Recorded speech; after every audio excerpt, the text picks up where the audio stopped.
പ്രധാനപ്പെട്ട ചോദ്യം. KPCC രാഹുൽ മാങ്കൂട്ടത്തിനെതിരെ കൃത്യമായ സംഘടനാ നടപടി എടുത്തു എന്ന് പറഞ്ഞതാണ്. പക്ഷെ എന്തുകൊണ്ടാണ് ഇപ്പോഴും പാലക്കാട്ടെ തദ്ദേശ തെരഞ്ഞെടുപ്പ് കൺവെൻഷനുകളാവട്ടെ, കുടുംബസംഘമാവട്ടെ, സ്ക്വാഡുകളാവട്ടെ, അവിടെയൊക്കെ എന്തുകൊണ്ട് രാഹുൽ മാങ്കൂട്ടത്തിൽ വീണ്ടും സജീവമാകുന്ന കാഴ്ചയാണ്? അദ്ദേഹത്തെ പാർട്ടി സസ്പെൻഡ് ചെയ്തിട്ടുണ്ട്. അദ്ദേഹത്തെ തിരിച്ചെടുത്തിട്ടുമില്ല. അദ്ദേഹം ഒരു MLA എന്ന നിലയിൽ അദ്ദേഹത്തിൻ്റെ പ്രവർത്തന അവകാശങ്ങൾ ആർക്കും നിഷേധിക്കാൻ കഴിയുകയില്ല. ആ നിലയിലാണ് അദ്ദേഹം ബന്ധപ്പെട്ടുകൊണ്ടിരിക്കുന്നത്. പിന്നെ പോലീസ് അദ്ദേഹത്തിനെതിരെ കേസ് സുമോട്ടോ എടുത്തല്ലോ. ആ കേസിൻ്റെ അന്വേഷണം അവിടെ എത്തിയിട്ടില്ല.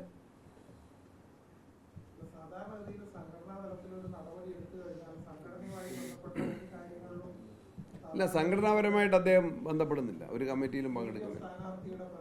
അതൊക്കെ സ്ഥാനാർത്ഥികൾക്ക് അവരുടെ പ്രചരണത്തിന് അവരിപ്പോൾ ഞങ്ങൾക്ക് ഒരു നിയന്ത്രണമൊന്നും പ്രത്യേകിച്ച് ഏർപ്പെടുത്തിയിട്ടില്ല. അതെ, സ്ഥാനാർത്ഥികളില്ലാത്ത എനിക്കറിയില്ല. CPM BJP ഒരു അന്തർധാരയുണ്ടെന്നുള്ളത് എല്ലാവർക്കും അറിയാമല്ലോ. ഇപ്പോൾ മുഖ്യമന്ത്രിയുടെ കുടുംബത്തിനെതിരെ, മകൾക്കെതിരെ, മകനെതിരെ വന്ന ED നോട്ടീസ് ഉണ്ടല്ലോ. അതിപ്പോൾ ഇങ്ങനെ അന്തരീക്ഷത്തിൽ പറന്നു നടക്കില്ലേ. 2023 മുഖ്യമന്ത്രിയുടെ മകൻ എന്ന നിലയിൽ ആ അഡ്രസ്സിൽ, സ്പെസിഫിക് ആയിട്ടുള്ള അഡ്രസ്സിൽ, son of Pinarayi Vijayan, cliff house Thiruvananthapuram എന്ന അഡ്രസ്സിൽ അയച്ച നോട്ടീസ് എവിടെയാണ് നിൽക്കുന്നത്? മകൻ കൈപ്പറ്റിയിട്ടില്ല എന്ന് പറഞ്ഞു. സാധാരണ എൻ്റെ വീട്ടിലേക്ക് മക്കളുടെ പേരിൽ നോട്ടീസ് വന്നാൽ മക്കൾ വീട്ടിലില്ലെങ്കിൽ എന്ത് ചെയ്യും? അവരെവിടെയാണോ ഉള്ളത് അങ്ങോട്ട് അത് റീഡയറക്റ്റ് ചെയ്യും. ഒരു സാധാരണ ആളുകൾ പോലും ചെയ്യുന്ന കാര്യമാണ്. അല്ലെങ്കിൽ ആ നോട്ടീസ് മടങ്ങി വന്നാൽ, കൈപ്പറ്റാതെ മടങ്ങി വന്നാൽ ED സ്വീകരിക്കേണ്ട സമീപനമുണ്ട്. EDക്ക് വീണ്ടും നോട്ടീസ് റിപ്പീറ്റ് ചെയ്യാം. അത് കൈപ്പറ്റിയിട്ടില്ലെങ്കിൽ EDക്ക് അറസ്റ്റ് വാറണ്ട് അയക്കാം. EDയും കേരള ഗവൺമെൻറ്റും മുഖ്യമന്ത്രിയും തമ്മിലുള്ള ഒത്തുകളിയും തെരഞ്ഞെടുപ്പ് രാഷ്ട്രീയത്തിലുണ്ടോ എന്ന് നമുക്ക് പരിശോധിക്കേണ്ടതുണ്ട്.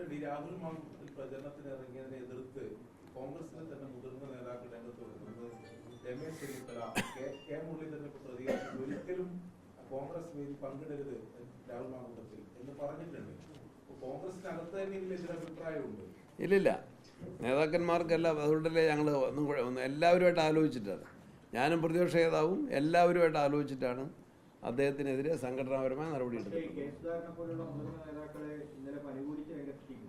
അതിപ്പോൾ അദ്ദേഹം പറഞ്ഞ കാര്യം ഇതാണ്. ഇതുവരെ ഗവൺമെൻറ്, ഞാൻ നേരത്തെ പറഞ്ഞതുപോലെയാണ്, അദ്ദേഹത്തിനെതിരെ ഒരു കേസ് രജിസ്റ്റർ ചെയ്തിട്ട് ആ കേസിൻ്റെ അന്വേഷണം എവിടെ എത്തിയിട്ടില്ല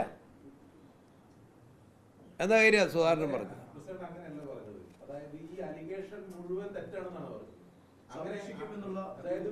ഇല്ലില്ല, ഇതിൻ്റെ അങ്ങനെ അല്ലല്ല. അതിൻ്റെ സാരാംശം എന്താണ്? ഞാനിപ്പോൾ പറഞ്ഞതിൻ്റെ അർത്ഥം എന്താണ്? എത്ര നാളായി, എത്ര മാസമായി സർക്കാർ ഒരു കേസെടുത്തിട്ട്? ഗവൺമെൻറ് ഏജൻസികൾ അതിനെക്കുറിച്ച് അന്വേഷിച്ചിട്ട് ഒരു കണ്ടെത്തലും നടത്തിയിട്ടില്ല ഇതുവരെ. അത്രേ ഉള്ളൂ.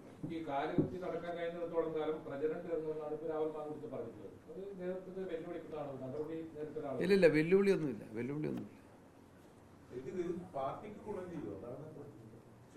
അത് ആലോചിച്ചിട്ട് പറയാം.